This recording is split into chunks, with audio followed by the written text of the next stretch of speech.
I stayed home alone during the holidays, thinking the silence would be peaceful. But at exactly midnight, something in my house started following rules I never taught it. And the worst part is, I'm not the only one this happened to.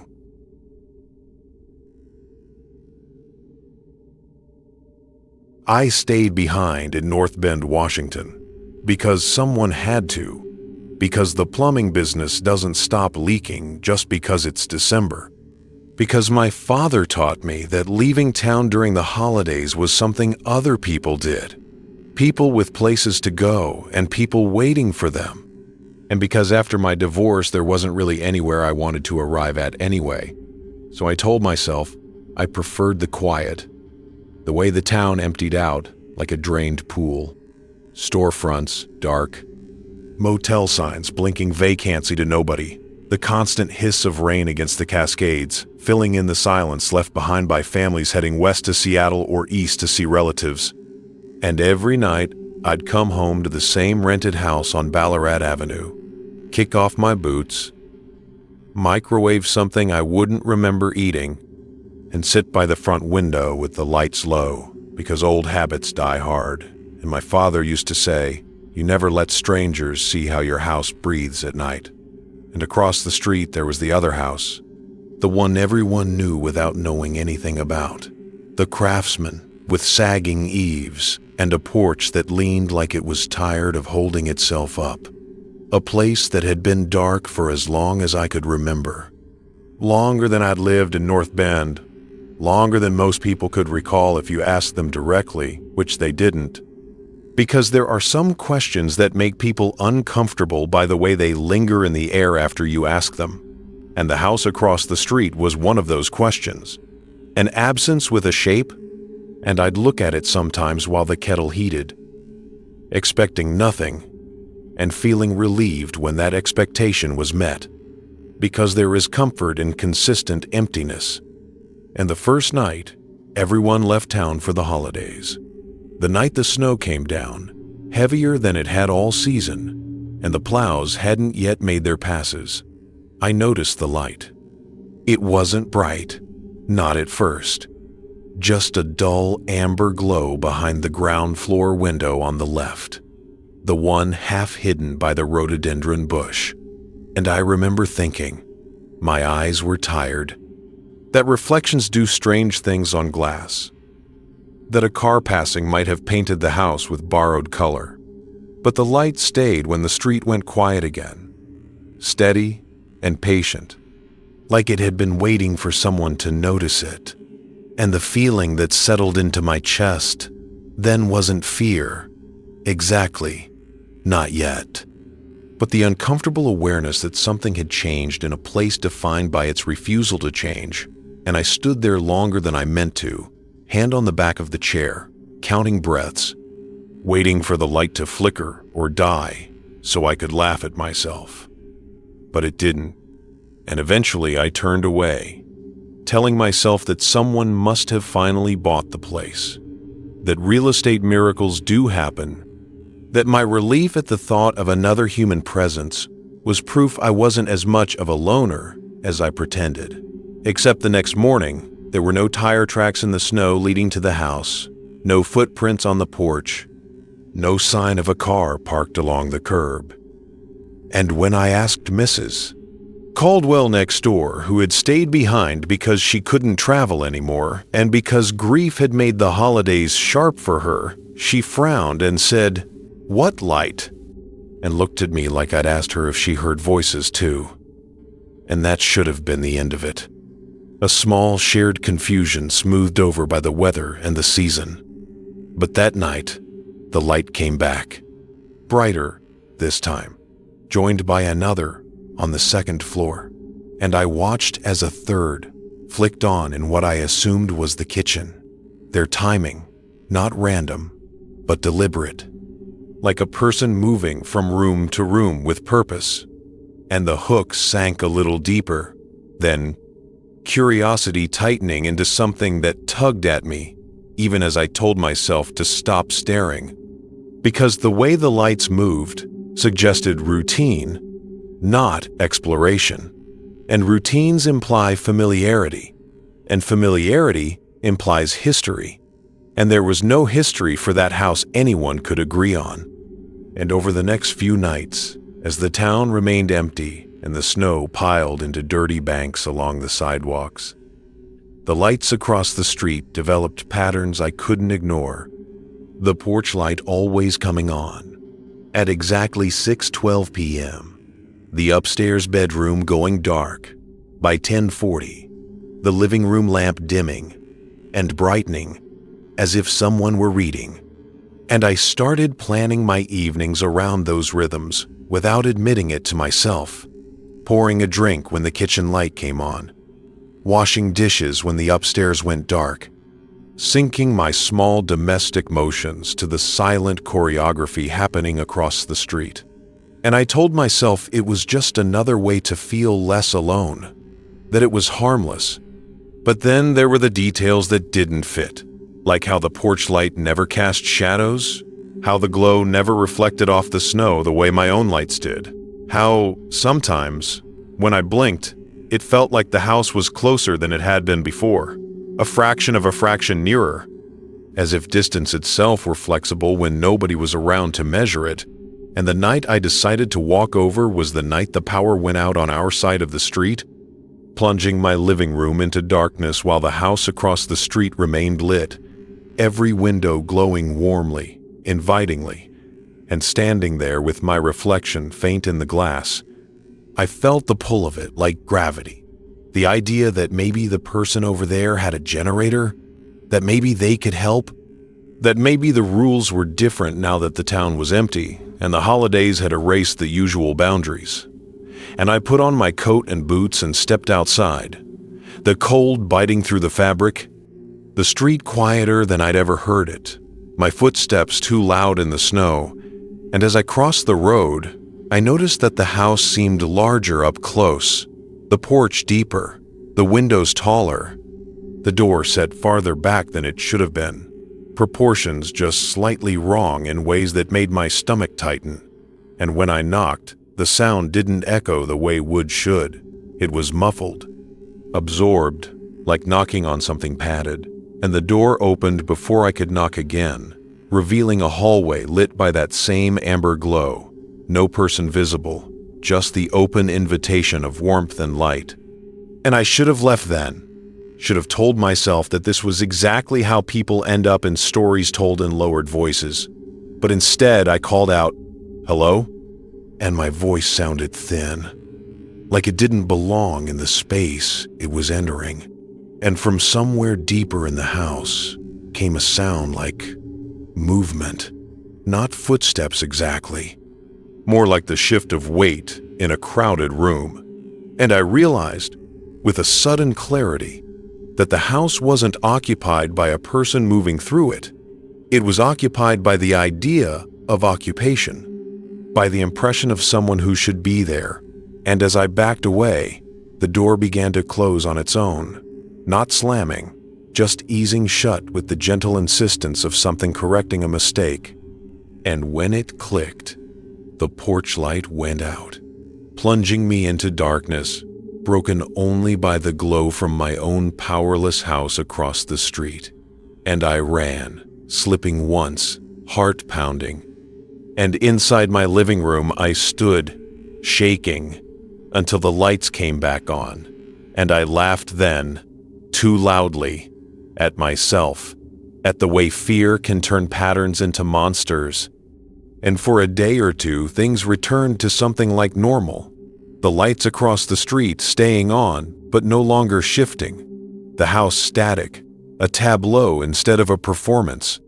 And I told myself I'd imagine the rest, until the night I woke up in my chair, neck stiff, the TV hissing static, and realized that the view out my front window had changed, that the house across the street filled more of it than it should have, its porch nearly touching the curb, its windows closer, clearer, and when I stood and stepped toward the glass, the lights inside the house shifted in response, following me, and the understanding hit me like cold water, that the house wasn't moving through space so much as through attention, that every time I watched it, every time I synchronized my life to its rhythms, I gave it permission to exist more fully, to draw nearer, to overwrite the empty spaces left by a town that had abandoned itself for the holidays.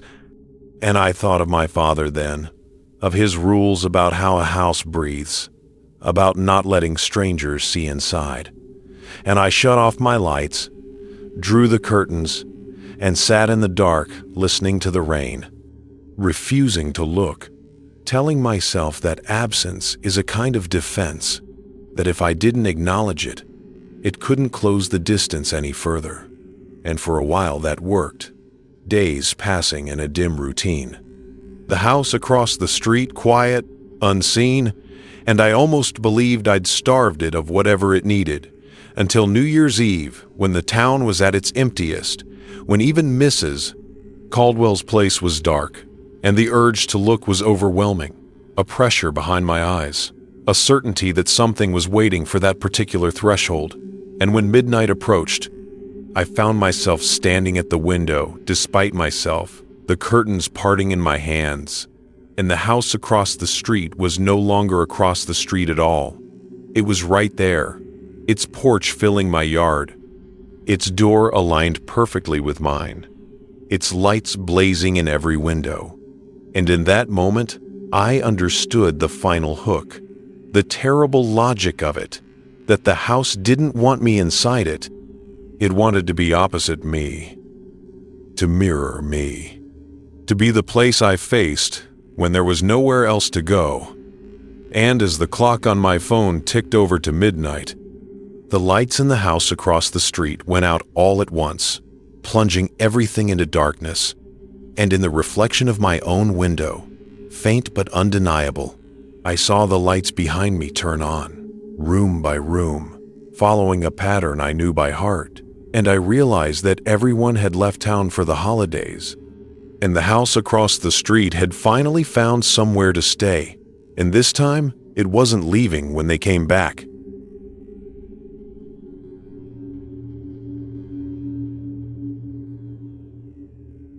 I stayed home alone in Ashland, Oregon, during the holidays, because leaving felt harder than staying. That's the explanation I gave people. The truth was simpler. I didn't want to answer questions. After my mother died, the holidays became a kind of performance. Everyone expected grief to look a certain way, expected me to miss things I didn't miss anymore.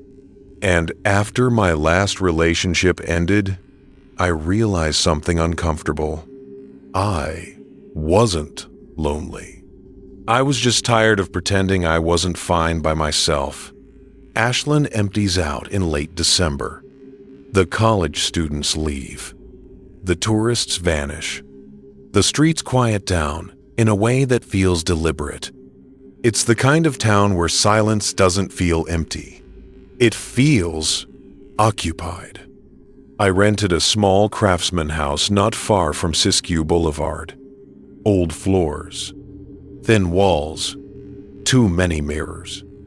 I noticed that on the first day. Bathroom mirror, hallway mirror, a full-length mirror leaning against the bedroom wall. It struck me as excessive, but I didn't think much of it. At the time, the first few days passed quietly. I slept late, ate when I remembered to eat, let the television run just to hear another voice in the room. On December 22nd, something small happened. So small that I nearly ignored it. I was brushing my teeth when I looked up at the bathroom mirror. I spit, wiped my mouth, and my reflection finished a second after I did. It wasn't dramatic, just a slight delay, like bad synchronization. I stared at myself, confused more than scared, tilted my head. The reflection followed, perfectly. I laughed it off, blamed sleep, blamed stress. Later that night, I caught it again in the hallway mirror. I raised my hand. The reflection raised its hand too, but slower, Not wrong, just late. It felt like watching someone hesitate before copying you. By Christmas Eve, I was noticing it more often. The delays weren't consistent. Sometimes nothing happened at all. Sometimes the reflection lagged just long enough for my chest to tighten. I started testing it without meaning to. Quick movements, sudden turns. Every time, the reflection caught up. Eventually, I told myself isolation was playing tricks on me. That being alone had sharpened my attention in ways that weren't healthy. On Christmas morning, I passed the bedroom mirror and stopped. My reflection was already looking at me, not moving, just standing there, waiting. When I stepped closer, it moved too, perfectly in sync, like nothing strange had happened at all. That was the moment I stopped feeling amused. I started avoiding mirrors without consciously deciding to, turning sideways in the bathroom, keeping the lights low. But reflections are hard to escape. They hide in dark screens, glossy surfaces, windows at night. By December 26th, I was aware of them everywhere. And the more I tried not to think about it, the better my reflection seemed to behave. It copied me flawlessly when my days followed a routine. Wake up, coffee, shower. But whenever I stayed up too late, or skipped a meal, or thought about leaving town, the delays came back, like it noticed the difference. On December 27th, I saw it blink when I didn't. Just once. I laughed out loud then. The sound echoed wrong in the bathroom.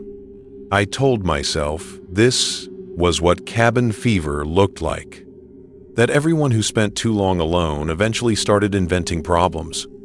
But that night, lying in bed, something occurred to me. I couldn't remember the last time I'd seen my reflection breathe. I started sleeping with the bedroom mirror covered. First with a towel, then with a blanket. It didn't help. The bathroom mirror still showed me. So did the microwave door, the black screen of the TV. Reflections everywhere, and they were getting better. Too good. By December 29th, I realized something else. The reflection didn't like surprises. Sudden movements made it hesitate. Unexpected pauses made it drift. That's when I made the mistake. I decided to catch it. I stood in front of the hallway mirror and stayed completely still. No blinking. No shifting my weight. I counted silently. 1, 2, 3. The reflection moved first, just slightly. It shifted its weight. Before I did. I wish I could say I stepped away from the mirror after that. I laughed it off and went to bed. I didn't. I stayed there, staring at my reflection, my heart pounding hard enough that I was sure it could hear it too. The reflection settled back into stillness, almost immediately. Perfect again, like it had corrected itself. I told myself it was nothing. That I'd imagined the shift. That my eyes were tired and my nerves were shot. But I didn't test it again. Not that night. I slept badly, dreamed of rooms repeating themselves, hallways folding back into the same doorway. When I woke up, I checked the mirror before I checked my phone. The reflection copied me exactly. That should have reassured me. Instead, it made me uneasy in a different way. It felt rehearsed. The next day passed quietly. I tried to keep my routine tight. Meals on time. Lights on. No drifting thoughts. Whenever I caught my reflection, it behaved perfectly. Too perfectly. On December 30th, the rain started early and didn't stop. Ashland felt smaller than usual, pressed in. I went for a walk just to feel like I still occupied physical space. When I came back, cold and wet, I stood dripping in front of the bathroom mirror. For a moment, I didn't recognize myself. Not because my reflection looked wrong, because it looked settled, comfortable, like it belonged there more than I did. I shook the thought away and turned on the shower. Steam filled the bathroom, fogging the mirror until my reflection blurred and disappeared. The relief was immediate. I stayed in the shower longer than necessary, letting the sound drown out my thoughts. When I stepped out and wiped the mirror clear with my hand, my reflection was already there, waiting. That night, I started noticing gaps in my memory. Small ones at first. I couldn't remember turning off the living room light. Couldn't remember closing the bedroom door. Everything was in order. Just not in ways I remembered doing. I woke up around 2 a.m. with the unmistakable feeling of being watched. The house was quiet. Too quiet. I sat up slowly and looked toward the bedroom mirror. The blanket had slipped during the night, just enough to expose a corner of glass. I could see part of my reflection. My shoulder, the side of my face. It wasn't looking at me. It was looking past me, toward the bedroom door. I pulled the blanket back over the mirror and lay there until morning, staring at the ceiling, listening to the rain. By New Year's Eve, I knew something was wrong in a way I couldn't rationalize away. The reflection was no longer reacting to me. It was anticipating me. I'd raise my hand, and it would already be moving. I'd turn, and it would be facing the right direction before I finished. The lag was gone, replaced by something worse. Understanding. That evening, I packed a bag. Just the essentials. I told myself I was being dramatic, but I didn't unpack it. At 11:45 p.m., the power flickered. Once, twice. The house settled into darkness except for the faint glow of streetlights through the windows. I stood in the living room, bag by the door, coat on. I checked the hallway mirror one last time. My reflection was already wearing my coat, already holding the bag. I hadn't moved yet. My chest tightened. My mouth went dry. Slowly, carefully, I stepped back. The reflection didn't. It stayed where it was, standing closer to the glass than I had ever stood, closer than I was now. That's when I realized the truth I'd been avoiding. The reflection wasn't trying to escape the mirror. It was trying to replace me, and it didn't need me to be there to do it anymore. The clock on my phone ticked toward midnight. Each second felt deliberate. I turned away from the mirror and reached for the front door. Behind me, glass creaked softly, not shattering, stretching. I didn't look back. I stepped outside into the cold rain, slammed the door behind me, and stood on the porch, shaking. Inside the house, lights began to turn on, room by room, in the order I knew by heart. When midnight hit, the front door unlocked itself. I ran. I didn't stop running until I reached the edge of town, lungs burning, shoes soaked through.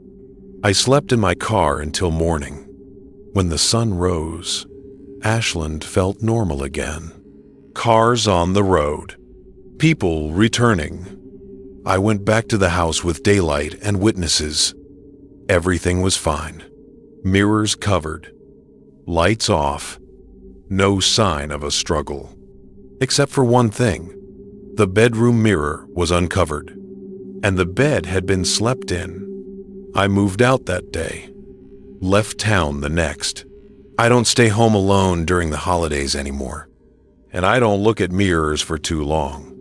Because sometimes, when I catch my reflection late at night, it still feels like it's deciding whether or not it needs me to be there at all.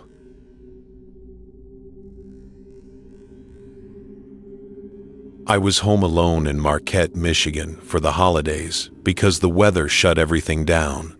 Flights canceled, highways buried. By December 28th, most of the town had already left.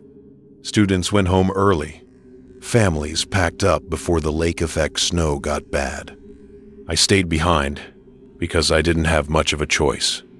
The hotel I worked maintenance for needed someone on call, and because, if I was honest, there wasn't anywhere I was eager to go. Marquette feels different in winter. Lake Superior swallows sound. Snow piles high enough to make streets feel narrower. At night, the town feels paused, like someone stepped away without turning the lights off. I lived in a small rental near Presque Isle Park. 1 story, old furnace, wood that popped and creaked when the temperature dropped. It was the quiet that bothered me first. Not silence, quiet. The kind where you start noticing things you normally ignore. On the night of December 30th, the power flickered just before midnight. Once. Then again. I checked my phone. 11:58 p.m. I remember thinking it was strange. Not the outage. The timing. The power came back on at exactly midnight. Every clock in the house reset. I laughed it off and went to bed. The next morning, my phone alarm didn't go off. Neither did the microwave clock. They all read 12. I reset them. Forgot about it. That night, I stayed up later than usual. Snow fell hard enough to blur the streetlights. At 11:59, the house went quiet. No furnace. No fridge hum. Just stillness. When midnight hit, something clicked on upstairs. I didn't have an upstairs. The sound wasn't loud, just a single footstep above my ceiling. I stood there, heart pounding, listening. Nothing else happened.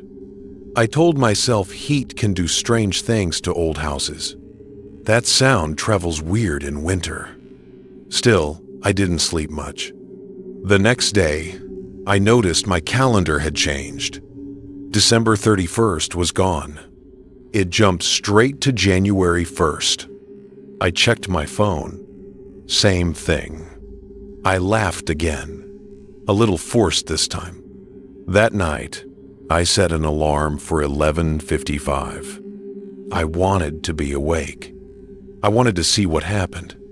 At 11:58, the lights dimmed. At 11:59, the house went silent. At midnight, something exhaled above me. A long breath. Slow, content, like someone settling in. That's when I realized something important. Whatever was happening didn't start at midnight. It ended there, and something had been waiting for it. I grabbed my jacket and keys and stepped outside. The cold hit hard. Every house on the street was dark, except mine. Light glowed from the upstairs window. The one that didn't exist. I stood in the snow longer than I should have, staring at the light above my ceiling. It didn't flicker, didn't move. It just stayed on. I remember thinking how wrong it felt. Not in a dramatic way, but in the quiet certainty you get when something breaks the rules you didn't know you were relying on. My house didn't have a second floor. I'd fixed enough wiring to know that light couldn't be coming from anywhere. I went back inside because standing in the cold wasn't helping me think. The moment I shut the door, the upstairs light went out. The house felt heavier after that, like the air had thickened. I checked every room, closets, bathroom, the crawl space access in the hallway. Nothing. When I returned to the living room, the microwave clock read 12 again. So did my phone. I didn't reset them this time. I slept on the couch with the TV on, volume low. Every time I drifted off, I dreamed of someone counting, not out loud, just patiently keeping track. I woke up just before noon on December 31st. Outside, the town looked frozen in place. No cars, no footprints in the snow. It felt like I was the only person left in Marquette. Around dusk, I noticed something else.